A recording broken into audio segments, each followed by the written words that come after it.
તમારું સ્વાગત છે મારી ચેનલ શ્રી હરિ રસોઈમાં। આજે આપણે બનાવીશું ઢગલાબંધ પાણીપુરી। આજે હું તમારી સાથે શેર કરીશ 2 કિલો લોટમાંથી પાણીપુરીની પૂરી। જનરલી પાણીપુરીની પૂરી આપણે ઘરે નથી બનાવતા હોતા, કારણ કે આપણને એમ લાગે છે કે પાણીપુરીની પૂરી બનાવવા ઘણી બધી વસ્તુઓનું ધ્યાન રાખવું પડશે, અથવા તો પૂરી બહાર જેવી ફૂલેલી ક્રિસ્પી નહીં બને।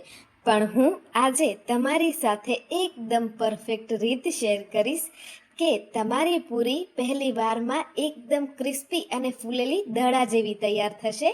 પાણીપુરીની પૂરી બનાવવા માટે કયા પ્રકારના લોટ લેવા, કઈ કઈ વસ્તુઓનું ધ્યાન રાખવું, અથવા તો કઈ વસ્તુ એડ કરાય કે ના કરાય, તેની સંપૂર્ણ માહિતી હું તમને આ વિડીયોમાં બતાવીશ। તો આ વિડીયોમાં તમે છેલ્લે સુધી બની રહેજો, જેનાથી તમે સહેલાઈથી એકદમ પરફેક્ટ ફૂલેલી પાણીપુરીની પૂરી બનાવી શકો।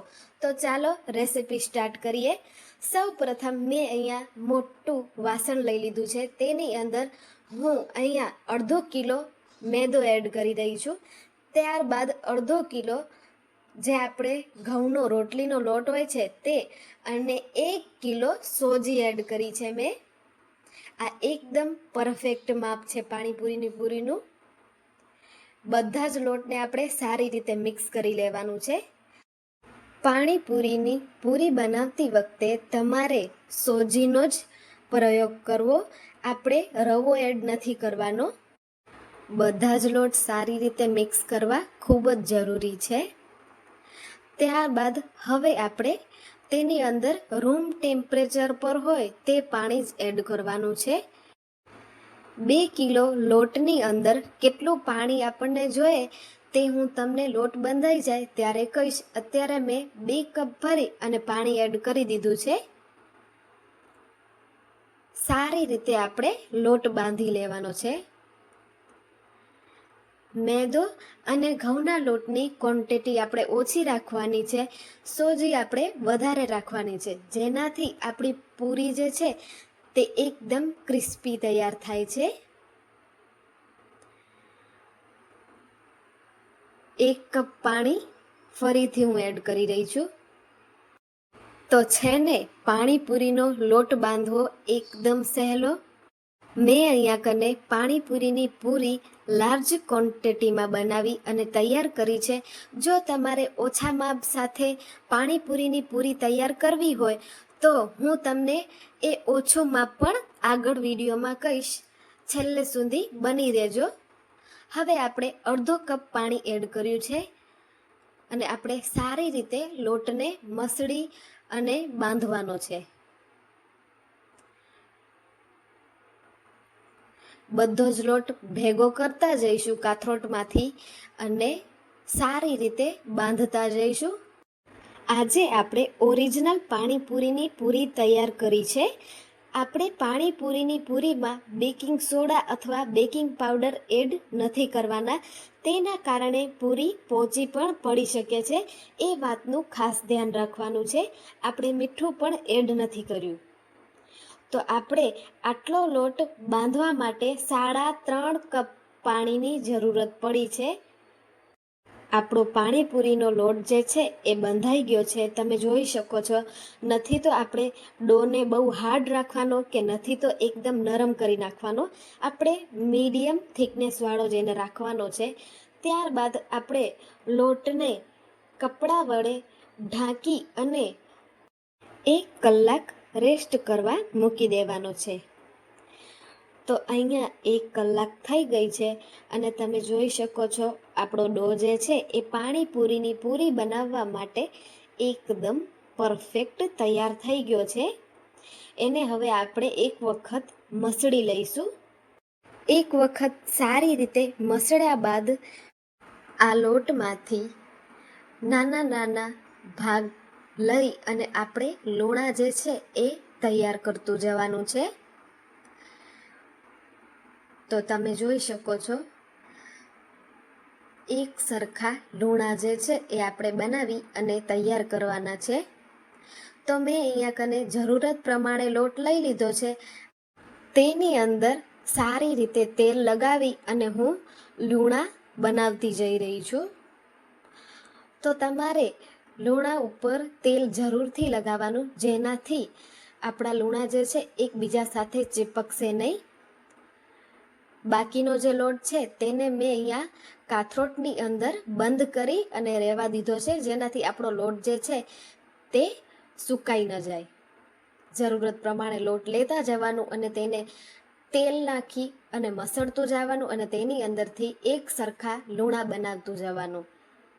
આપણે એક સરખા લૂણા વાળી અને તૈયાર કરતું જવાનું છે. સાથે જ તેલવાળો હાથ કરી અને લૂણા ઉપર પણ લગાવતું જવાનું છે, જેનાથી આપણા લૂણા જે છે એ સુકાશે પણ નહીં અને આપણી પૂરી જે છે એ ફૂલી અને તૈયાર થશે. મેં અહીંયા બધા જ લૂણા તૈયાર કરી લીધા છે. હવે આપણે તેની અંદરથી પૂરી વણી અને તૈયાર કરી લેવાની છે. બતાવ્યા મુજબ જ તમારે પૂરી વણી અને તૈયાર કરી લેવાની છે. આપણે પાણીપુરીની પૂરીને બહુ જાડી પણ નથી વણવાની કે બહુ પતલી પણ નથી કરવાની. મીડિયમ થિકનેસવાળી આપણે વણવાની છે, જેનાથી પૂરી જે છે એ એકદમ ફૂલેલી તૈયાર થાય છે. જો તમે એકલા પાણીપુરીની પૂરી બનાવતા હોય તો તમારે એક કપડાની અંદર બધી જ પૂરીને વણી અને ભીના કપડામાં પેક કરી દેવાની, જેનાથી પૂરી સુકાઈ ન જાય. તો અહીંયા મેં કડાઈની અંદર તેલ ગરમ કરવા માટે મૂકી દીધું છે. પાણીપુરીની પૂરી તરતી વખતે આપણું જે તેલ છે એ એકદમ ગરમ હોવું જરૂરી છે. તો તમે જોઈ શકો છો, તેલને અહીંયા એક વખત આપણે ચેક કરી લેવાનું. લોટનો આપણે નાનો ભાગ તેલની અંદર એડ કરવાનો અને તે તરત જ ઉપર આવે તેનો મતલબ છે કે આપણું તેલ જે છે એ પરફેક્ટ ગરમ છે પૂરી તળવા માટે. તો તેલ આપણું ગરમ થઈ ગયું છે. હવે હું અહીંયા પાણીપુરીની પૂરી જે છે તળવાની એકદમ પરફેક્ટ રીત તમને કહીશ. તો આપણે પાણીપુરીની પૂરીને ગરમ તેલની અંદર એડ કરતા જવાનું અને ચમચા વડે 1 થી 2 વખત પૂરીને તેલની અંદર આપણે પ્રેસ કરવાની, જેનાથી પૂરી જે છે એ દડા જેવી ફૂલી અને તૈયાર થશે. આપણી કડાઈની અંદર જેટલી પૂરી સમાય તેટલી પૂરી આપણે એડ કરી અને તળી લેવાની છે. તો તમે જોઈ શકો છો કેવી સરસ ફૂલેલી પૂરી આપણી બની અને તૈયાર થઈ રહી છે. તો એક એક કરતા બધી જ પૂરીઓને હું તળતી જઈશ. તો છે ને એકદમ સહેલી રીત પાણીપુરીની પૂરીની. તમે પાણીપુરીની પૂરી બનાવો ત્યારે તમારે બિલકુલ પણ ગભરાવાની જરૂરત નથી. આ જ રીતે તમે પાણીપુરીની પૂરી બનાવજો. એકદમ પરફેક્ટ ફૂલેલી પૂરી બની અને તૈયાર થશે. તમારે પાણીપુરીની પૂરી વણતા જવાનું છે અને તરત જ તરતું જવાનું છે. વણેલી પૂરીને તમારે હવામાં બિલકુલ પણ નથી રહેવા દેવાની. જો તે સુકાઈ જશે તો તે ફૂલશે પણ નહીં. જો તમે 2 જણા હોય તો એક વણતું જાય અને બીજું તરતું જાય. જો તમે એકલા બનાવતા હોય તો તમારે એક કપડાની અંદર બધી જ પૂરી વણી અને માથે ભીના કપડાથી કવર કરી દેવું, જેનાથી પૂરી જે છે તે સુકાશે પણ નહીં અને એકદમ પરફેક્ટ ફૂલેલી તૈયાર થશે. પૂરી આપણી તરાઈ જાય ત્યારબાદ ઝારાની મદદથી આપણે પૂરીને તેલમાંથી એકદમ નિતારી અને બારે એક વાસણની અંદર એડ કરી દેવાની છે. તો હવે પાણીપુરીની પૂરી એકદમ ક્રિસ્પી જ રહે તેના માટે તમારે તેલમાંથી તરત બહાર નીકાળી અને એક અલગ વાસણની અંદર પૂરીને ભેગી કરી લેવાની. જ્યારે એક વાસણ તમારું ભરાઈ જાય ત્યારબાદ તમારે તેને મોટા વાસણની અંદર એડ કરી દેવાની, જેનાથી પૂરી જે છે એ એકદમ ક્રિસ્પી રહેશે. જો તમે ગરમ પૂરીને જ એક સાથે ડબ્બામાં ભેગી કરતા જશો તો તેની વરાળના લીધે તે પોચી પણ પડી શકે છે. તો એ વાતની તમારે ખાસ ધ્યાન રાખવાની છે. તો તમે જોઈ શકો છો, હું અહીંયા કને એક એક કરતા બધી જ પૂરીને સારી રીતે તરી અને તૈયાર કરી રહી છું. આપણી પાણીપુરીની પૂરી ફૂલી અને એકદમ દડા જેવી તૈયાર થઈ રહી છે. તો હવે વાત કરીએ, જો તમારે ઓછા માપથી પણ પાણીપુરીની પૂરી તૈયાર કરવી હોય, જે કપથી આપણે પાણીનું માપ લીધું હતું તે કપથી તમારે 1 કપ ભરી મેદો લેવાનો, 1 કપ ભરી ઘઉંનો લોટ અને 2 કપ ભરી અને સોજી લેવાની. તમારી પાસે કપ અવેલેબલ ના હોય તો તમે વાટકીથી પણ તેનું માપ લઈ શકો છો. તે પણ એકદમ પરફેક્ટ માપથી તમારી પાણીપુરીની પૂરી બની અને તૈયાર થશે. પાણીપુરીની પૂરી તરતી વખતે અમુક પૂરીઓ પાપડી પણ બનતી હોય છે. તો એ પાપડી બનવાનું કારણ એ જ હોય છે કે ઘણી વખત આપણાથી વણતી વખતે પ્રેસ વધારે અપાઈ ગયું હોય છે. તે પણ એકદમ પરફેક્ટ ક્રિસ્પી બની અને તૈયાર થાય છે. તો તમે જોઈ શકો છો આપણી બધી જ પૂરી અહીંયા કને ફૂલીને તૈયાર થઈ રહી છે. તમારે ક્રિસ્પી ગોલ્ડન બ્રાઉન થાય ત્યાં સુધી પૂરીને તરી અને ઝારાની મદદથી તેલની અંદરથી સારી રીતે નિતારી લેવાની. તો તમે જોઈ શકો છો મેં અહીંયા ઘણી ક્વોન્ટિટીમાં પાણીપુરીની પૂરી જે છે તે બનાવી અને તૈયાર કરી છે. તો તે કારણેથી અહીંયા મોટું વાસણ પણ ભરાઈ અને તૈયાર થઈ ગયું છે. તો હવે આ બધી જ પૂરી જે તૈયાર થયેલી છે તેને હું ટબની અંદર ભેગી કરી લઈશ. કેવી સરસ ક્રન્ચી ફૂલેલી પાણીપુરીની પૂરી આપણી બની છે. તમે જોઈ શકો છો એક એક કરતાં બધી જ પાણીપુરીઓને હું સેમ પ્રોસેસથી તળતી જાઉં છું અને 2 અલગ વાસણમાં બદલાવી અને ત્રીજા વાસણની અંદર ઠલવતી જાઉં છું. પાણીપુરીની પૂરી જે છે તે રૂમ ટેમ્પરેચર પર આવી જાય ત્યારબાદ જ તમારે તેને ડબ્બાની અંદર સ્ટોર કરવા માટે ભરી લેવાની. જો તમે ગરમ જ પૂરીને ડબ્બાની અંદર ભરશો તો તે પોચી પણ પડી શકે છે. ફરી એક વખત હું તમને જણાવી દઉં તે વાતને. ઘરે એક વખત પાણીપુરીની પૂરી બનાવી અને જરૂરથી ટ્રાય કરજો. બહાર કરતાં પણ ખૂબ જ ટેસ્ટી એવી પાણીપુરી લાગે છે. સરસ મજાના શીંગ તેલની અંદર તરાયેલી પાણીપુરી આપણી બની અને તૈયાર થાય છે. તો તમે જોઈ શકો છો એક એક કરતાં બધી જ પૂરીઓને હું અહીંયા તરતી જાઉં છું અને આપણા તેલની ક્વોન્ટિટી પણ તમે જોઈ શકો છો. મેં 1 લીટરથી ઉપર તેલને લીધું હતું, તે હવે થોડું ઓછું થઈ ગયું છે. ખૂબ જ ઓછા ખર્ચમાં લાર્જ ક્વોન્ટિટીમાં પાણીપુરીની હાઇજેનિક પૂરી બની અને તૈયાર થાય છે.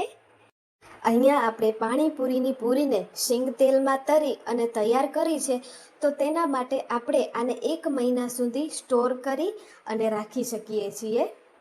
પાણીપુરીની પૂરી બનાવવી કોઈ અઘરું કામ નથી, એકદમ સહેલું કામ છે. માત્ર તમારે 2 થી 3 વાતોની જ ધ્યાન રાખવાની હોય છે.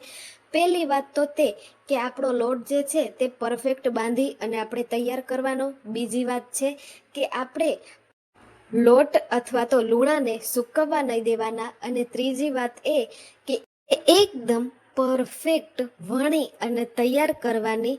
જો આપણે આ 3 વાતોનું ખાસ ધ્યાન રાખીશું તો આપણી પાણીપુરીની જે પૂરી છે તે હંમેશા જ એકદમ ફૂલેલી અને બજાર જેવી જ તૈયાર થશે.